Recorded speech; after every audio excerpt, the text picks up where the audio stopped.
Hi, soul friends. It's Tannaz Hosseinpour, and welcome back to another episode of the Minutes on Growth podcast. Today, we have a very, very special guest with us. She is a divorce attorney, yoga teacher, yes, those two together, and author of the book Live, Laugh, Find True Love. Welcome, Sarah Intelligator. Thank you. Thanks for having me. I was so excited when I saw your profile, first of all, because you have coined a beautiful term, which I would love for you to kind of give us insight on a holistic divorce and family law practice. I never thought those two words would go side by side. Tell us what that means. Yes, they do not go hand in hand. That is true, but I've made them go hand in hand. So I coined the term holistic divorce and family law. As you said, I practiced yoga or taught yoga for close to 20 years. And when I started practicing family law, I found it to be extremely unfulfilling. It was very dry. It was not, I mean, family law is such a unique area of the law because it deals with real human beings and real emotions and very vulnerable things. So when I recognize that when I teach yoga, that my job is to put people into difficult situations and then give them the tools to work through those difficult situations in a way that doesn't stress them out and gets them through it. And so I realized that I was kind of doing the same thing and practicing family law, and people are going through a really difficult time in their lives.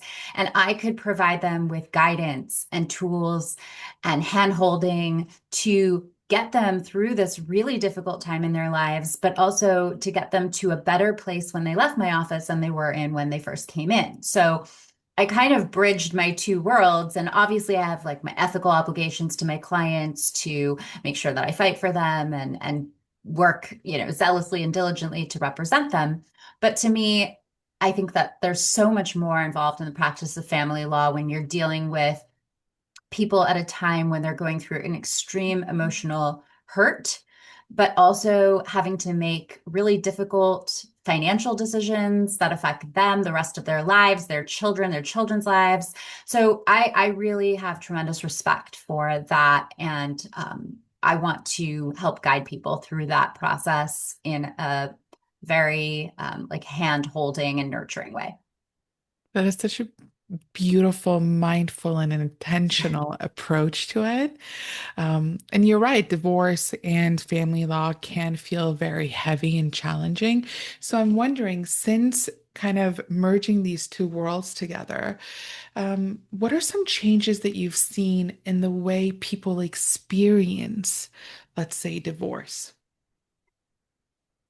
Well, I've kind of always practiced in this way. I didn't coin the term until I was working for a firm initially when I started practicing. And then when I went out on my own, I coined that term. But I sort of realized that I'd always been practicing in that way just because that's who I am and that's the Mhm. way that I interact with people. But since I did it more intentionally and I came up with this term, I can see that there is this tremendous gratitude and trust. I think that's the scariest part to me about family law. And I see the really negative sides of that, where Mhm. people select attorneys who basically just want to blow through their retainers and don't really care Yeah. about them. And to me, when we're dealing with a situation where people are so scared and they're so vulnerable. I think it's so important that we really respect the humanity and the human experience in that.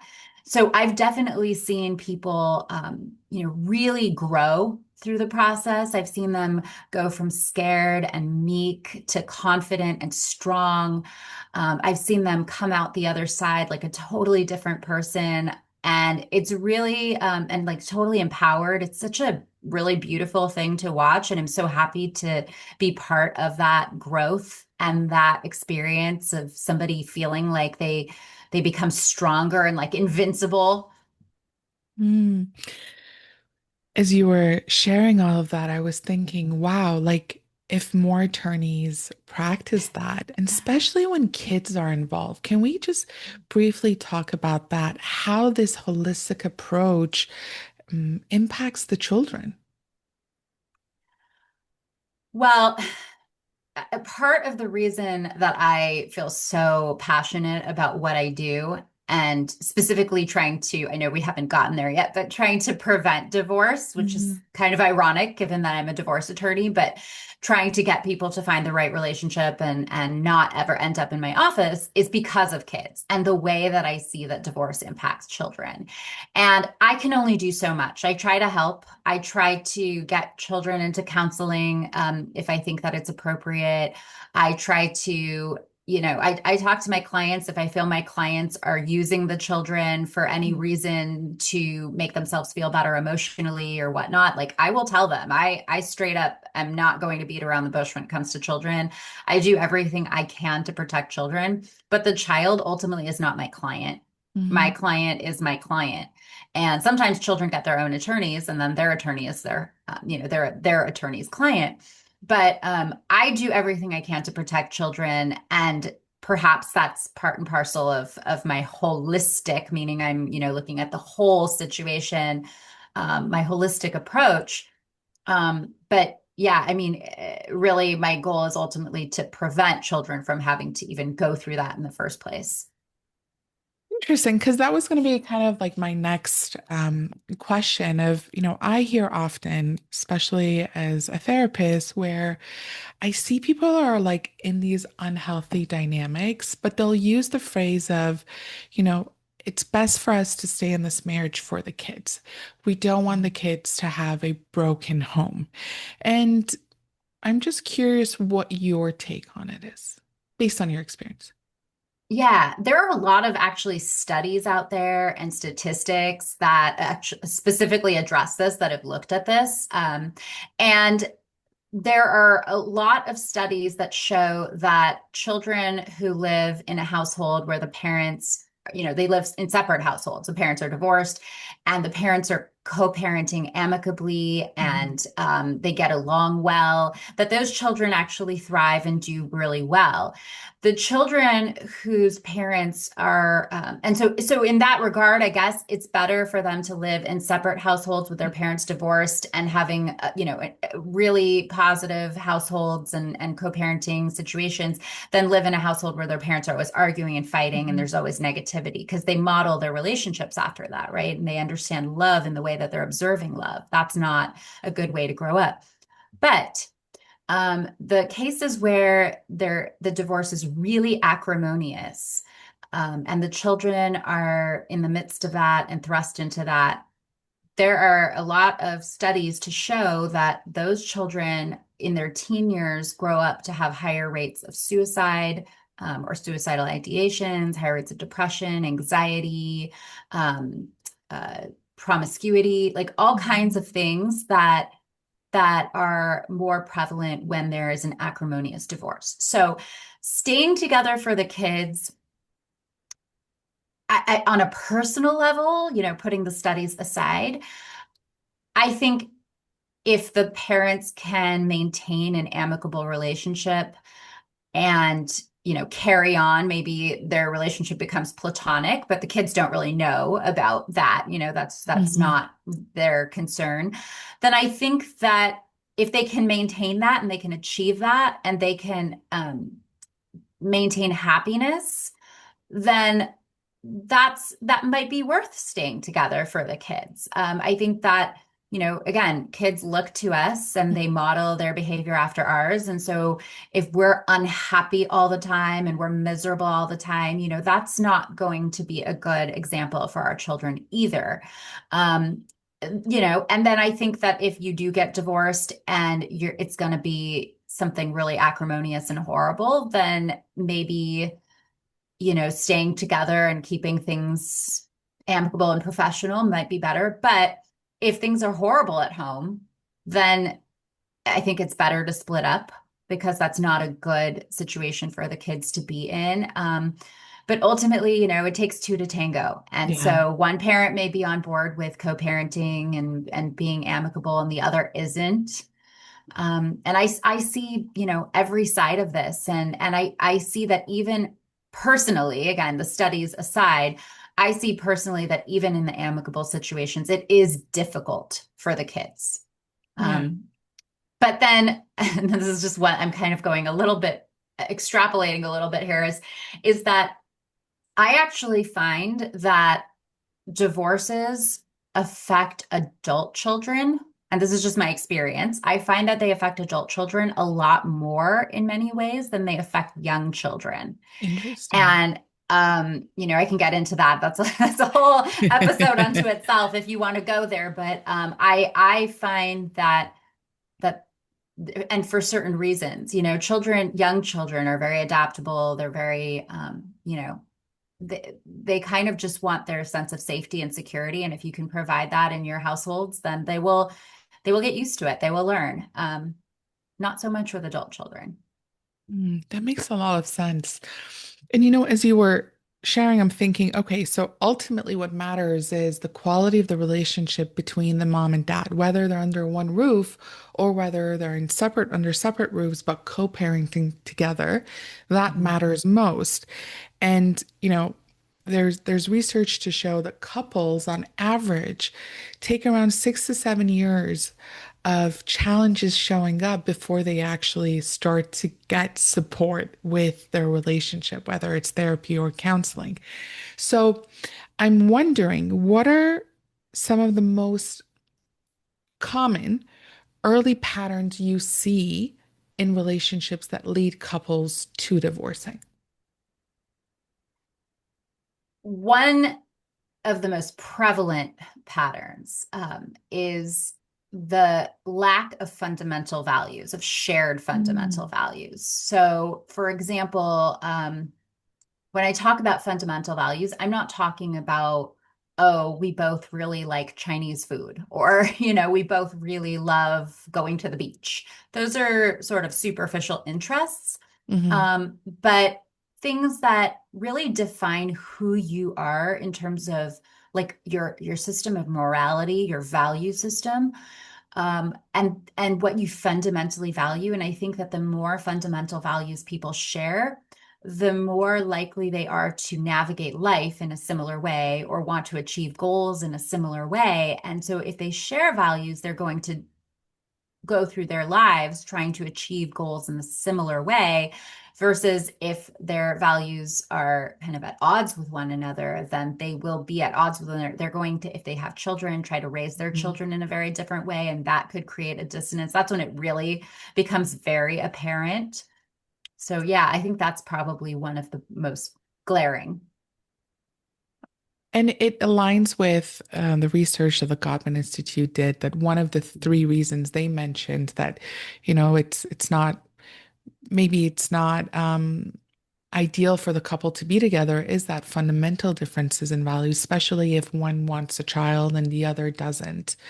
And that significant difference playing a role in how the relationship unfolds.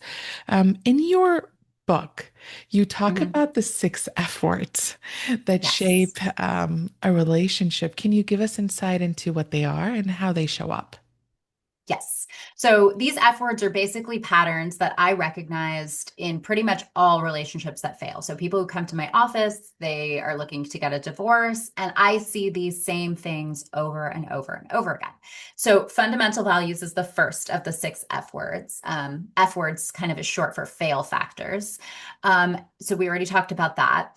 And then from there, there's fear, foundation, fairy tale, family, and fixing. And kind of each has Mhm. its own sort of subcategories and discussion points. And I'm happy to get into any of those if you'd like.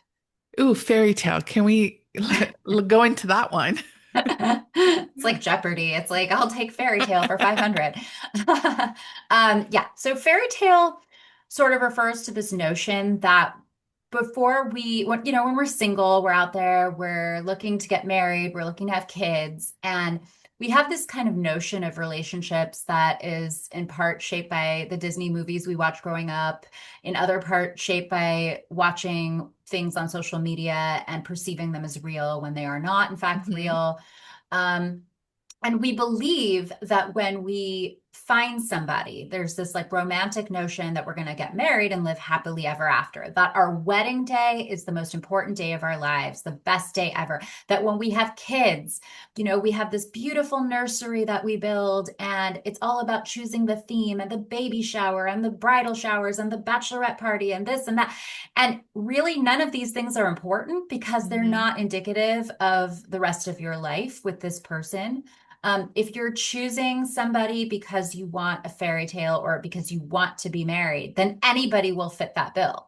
But if you're choosing somebody because that person shares your fundamental values and your relationship is built on a solid foundation and it's a good relationship, then you're choosing the right relationship for the right reasons. So Mhm. the reason that we're choosing the relationship is very important. And if we're choosing it because we have some sort of idealized fantasy that is so not real, then Yeah. we're going to really be disappointed for the rest of our lives. We're going to be chasing something that doesn't exist, and we're always going to be unhappy because we're going to be comparing reality to something that is a complete fabrication and not sustainable. Yeah. Thank you really for highlighting that because you're right. We start to, I mean, everyone wants a wedding, not everyone wants a marriage, right? Mhm. And to really put in the work, the effort, the understanding that re- is required for that foundation to grow and to build. I mean, I see a lot of couples show up my work primarily is with couples show up the first year of their marriage because they didn't expect that transition to be challenging. They thought, okay, it's great, the wedding is great, and yay, why are we having problems? And Right. so there's two components, right? Is one is normalizing that any transition in life will have issues and its own set of challenges. And the second is, did I choose the right partner, as you mentioned? So, how can we choose the right partner? I know the six F's play a part in it, but can we dive a little bit deeper into that? How can we choose Yeah. a partner that is right for us? And yeah, I'll put a full stop there because then we'll talk about settling Okay. after. Okay, yeah. So here's the thing. So in the book, I start off by talking about fundamental values. These F words, I know I'm harping on them, but it's important. So Mhm. these F words I list them in the book in no particular order, but fundamental values is listed first because I think that if you don't share fundamental values, you don't have the glue that you need to carry you throughout the lifetime of a relationship. So I do a little there are a couple of exercises in the book that help people identify their own fundamental values. I think going into it blindly, not knowing what your own fundamental values are, then you don't know what to look for in a partner. So identify your own fundamental values. Once you've done that, the next step is to, and there's an exercise for this in the book as well, is to come up with a list of questions that you could potentially ask on a date or on several dates or over the course of many dates, um, that will help you kind of start thinking about what you need to find out from your potential suitor, before you take the relationship to the next step. You need to identify whether this person shares the same fundamental values. And that doesn't mean that a date should be cut and dry, that it should be, you come in with a clipboard and start asking a list of questions. But if you know the questions that you need to ask in your mind, then you go into the date or many dates more mindfully, thoughtfully, and critically. And you're looking for certain information to decide whether or not there's a second date or a third date, right? If you say, I'm a devout Catholic, I go to church every Sunday, it's super important to me, I want to raise my kids Catholic, that, you've identified that. And on the first date, you kind of, make a joke about, oh, hey, what do you do on Sundays usually? And the person says, oh, Sunday football. That's what I watch. And you say, oh, and they say, what do you do? And you say, well, I go to church. And they go, ugh, right? Why would you go on a second date with that person? Mhm. But some people do because they're like, oh, but that person's so attractive, or, oh, they said something on the date that was so intriguing. Like, I want to know more. I'm so attracted. Or they sleep together, which is fine. There's no judgment, nothing wrong with that. But now it was so great and wonderful. You want more of that. Now your libido is taking Mhm. the wheel instead of your intellect. So fundamental values, huge, huge, huge. After that, another big thing. It's one of the F words, it's foundation. I liken it to the foundation of a house, right? When you're building a house, you need to have a solid foundation so that when the wind blows, the house doesn't get knocked over. There's an earthquake, the house doesn't get knocked over.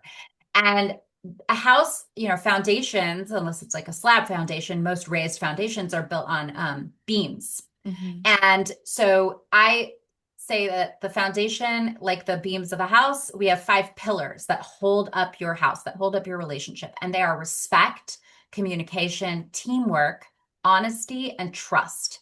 Hmm. Those are the 5 pillars that hold up the relationship. Those things need to be there. Now, those things can actually be broken even after you're married, even with a great relationship. So that foundation needs to always be worked at. It needs to Hmm. be fortified always.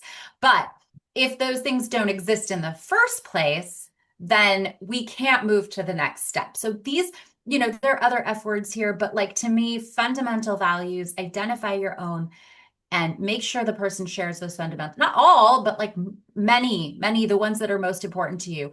And the foundation is there. Without those two things, there's no relationship. And people move forward with relationships when those things don't exist. And everything's Yeah. fine and wonderful, but then they have children. And children are like the inescapable spotlight that shines on a relationship, that highlights all of its Hmm. flaws, because that's when stuff gets real. Hmm. Like there's no fairy tale anymore when you have children. People think that having children is a fairy tale. Oh, my beautiful baby, I had a baby at this beautiful nursery. No, that is not at all. You have to work together. You are in the trenches. Have to be a team. You have to be on the same page. You have to respect each other and communicate. That foundation needs to be there. And the fundamental values need to be there, because now this is where people might seek to raise their children in different ways, and they both want Hmm. what's best for the child. And when they want different things, they accuse the other of not wanting what's best for the child or not loving the child.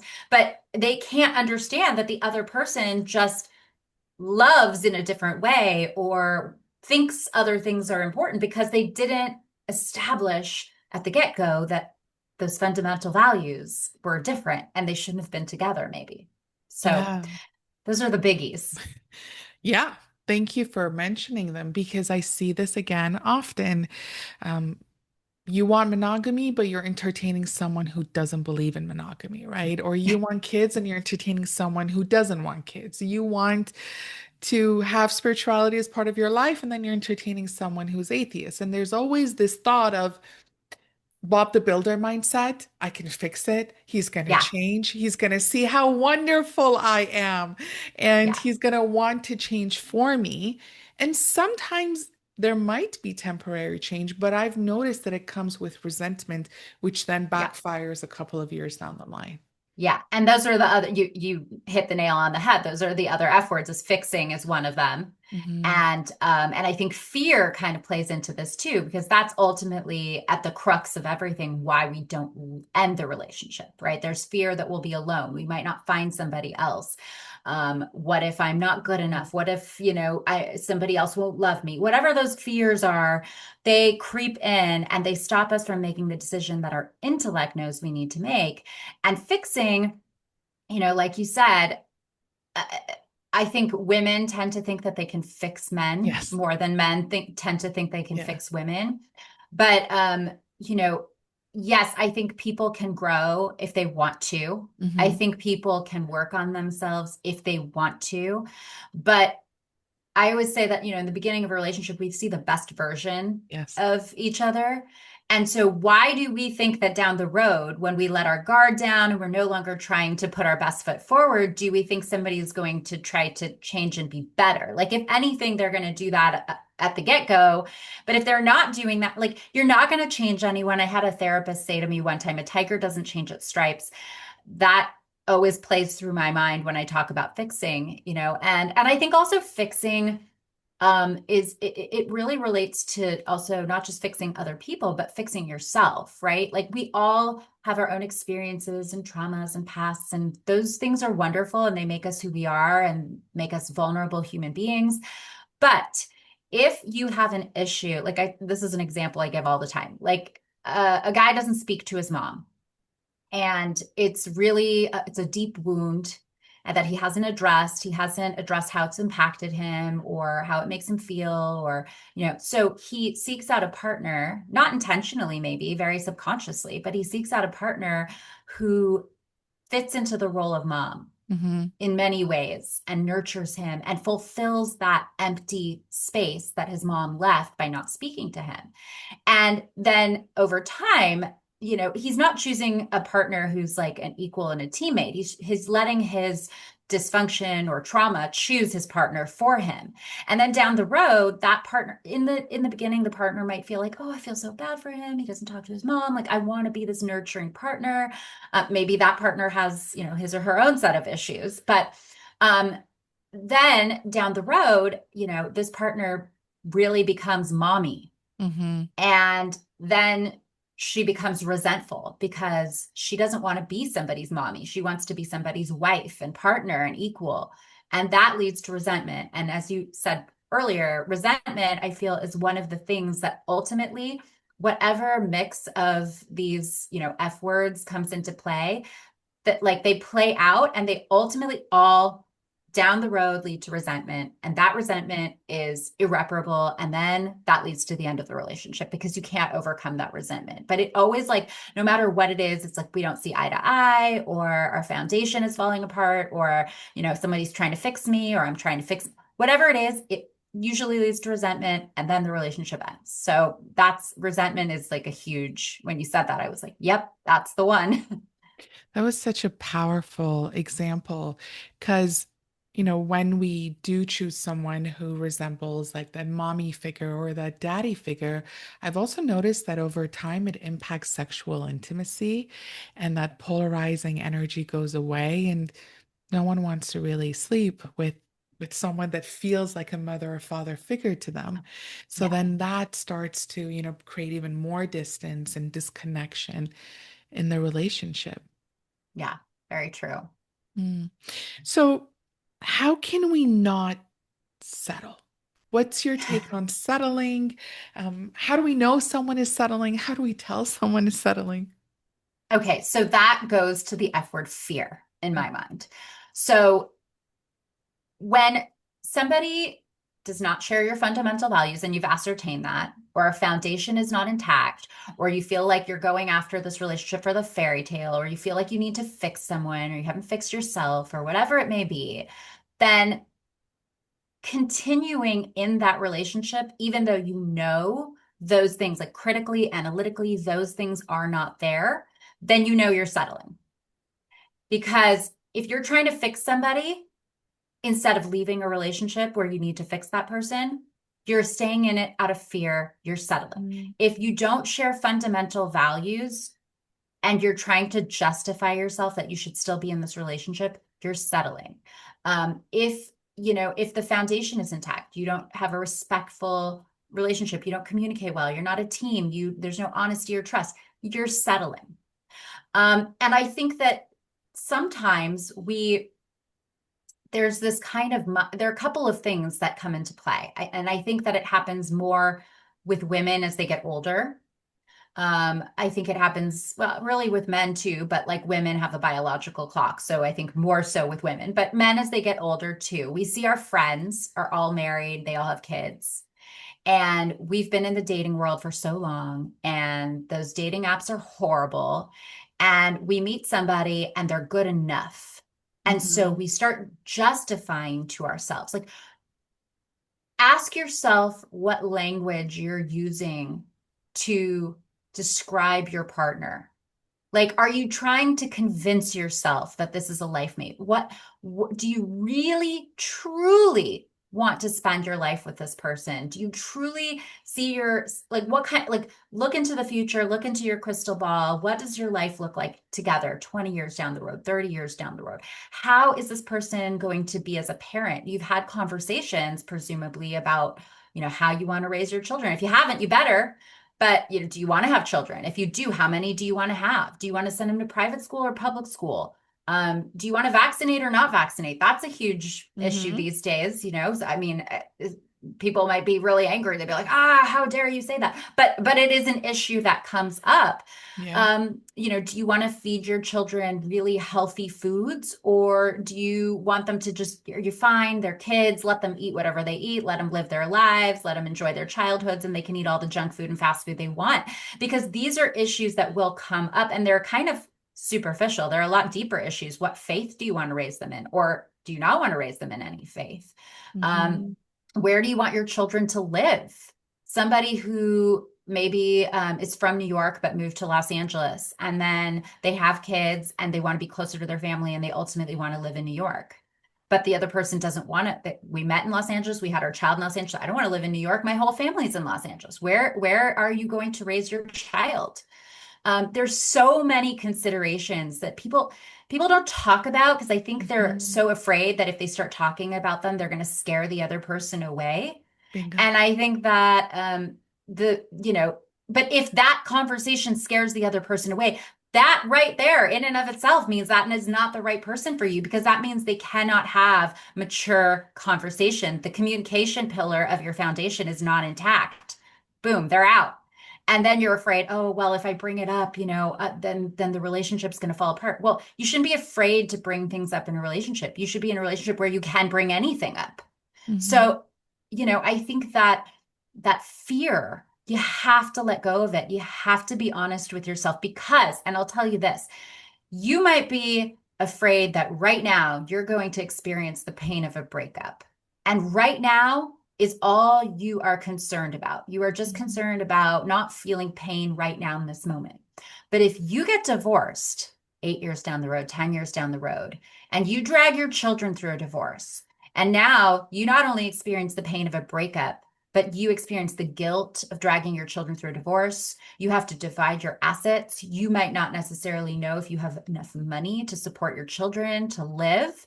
That's going to be a lot scarier and a lot more painful than going through a breakup now. And the thing about fear is that it kind of protects us right now in the Hmm. moment. It doesn't really, it kind of quiets our intellect and our intuition and doesn't let us think of who we are going to be in the future and protect us into the future. So we really need to tap into our intellect, into our intuition. And I have so many clients who tell me, I saw the red flags. I saw this. I saw that. I ignored them. Do not ignore your intuition. It is telling you, it is screaming. Listen to it. You have a Jiminy Cricket on your shoulder, right? Listen to him because whatever you think, whatever pain you're going to experience now, it's going to be 10 times worse down the road and a lot more financially costly. And it's going to impact your unborn children. Mic drop. Mic drop. I'll be That here all was week. that was so profound. And I think a lot of people will relate to that because you're right. The fear kind of keeps us stuck in a situation that isn't serving us to protect us from feeling hurt, but the hurt of the future is significantly larger than what we would feel now if we let that go, if we allowed ourselves to let go of what doesn't serve our highest good and our vision for our future. Yeah, absolutely. Ooh, wow. So we've covered so much. You've shared so much wisdom and insight. If you could go back to your, let's say, teenage self, what's one Mhm. piece of advice you would give her based on everything you know to this day?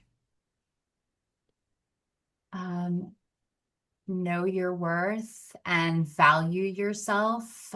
Don't compromise that for anyone, I think. Hmm. So don't say yes to people who don't see the full you and accept the full you. I think, I mean, just more specifically, like I was making it as succinct as possible, but, I was divorced. I'm Mhm. remarried now, but I went through my own divorce. So I've had that experience. So that's how Mm. I can bring empathy into my practice and understanding of my clients even more so. And I wouldn't trade that experience for anything. I think that was such a growing and learning experience for me. But after that, I was so scared to go through that pain again. So I think that, I had several relationships after that before I met my current husband. And I think I was um, so concerned with being like the perfect girlfriend, the perfect everything, because I didn't want to go through the pain of a breakup. And if I was perfect, then then the relationship would succeed, which I went through a lot of therapy. I realized that addressed some way deeper issues that I'm not going to get into. But for me, I was with people who didn't necessarily deserve the like perfect and the like all that I was giving. But I was operating from a place of fear, as opposed to a place of like, no, I'm worth more than this. I shouldn't be groveling. I mean, I wasn't groveling, but like I shouldn't be Yeah. trying to convince this person that I'm the Mhm. perfect mate. Like they should just see me for who I really am, Mhm. and and just accept me and love me for who I am. And it's not that they were trying to make me be the perfect person. It was that I was trying to be the perfect person. So that was coming from me. And then, when I met my husband, like my current husband, I felt so comfortable just being completely authentically myself. Like, even if it was like, I didn't care. I was like, if he doesn't like this, I'm not apologizing for who I am. That's on to the next. Like, it doesn't matter. So I kind of, from those experiences, grew and learned, I suppose. But I think that not knowing your worth and not willing to be, because all these people, they go on dates, they try to look their best, they try to, which is Mhm. fine, but they try to be this like perfect idealized version of who they are. But really, if the person just doesn't accept you for who you are, your authentic self, they're going to find out who you are like down the road. So just be who you really are. Mhm. Wonderful, wonderful dating advice. Thank you so, so much for sharing all of this with us today. How can the audience get in touch with you? Where can they get the book? Yes, so they can get the book on Amazon or anywhere books are sold. It's called Live, Laugh, Find True Love. And they can find me on Instagram at sarah.a.intelligator.esq, or at my website, which is lafamilylawpractice.com. Amazing. And I'll put all of that in the show notes. Once again, thank you so much, Sarah, for coming on here, for sharing your insights, wisdom. It's been a real, real pleasure. Thanks for having me. Thank you, everyone, for listening. Speak soon.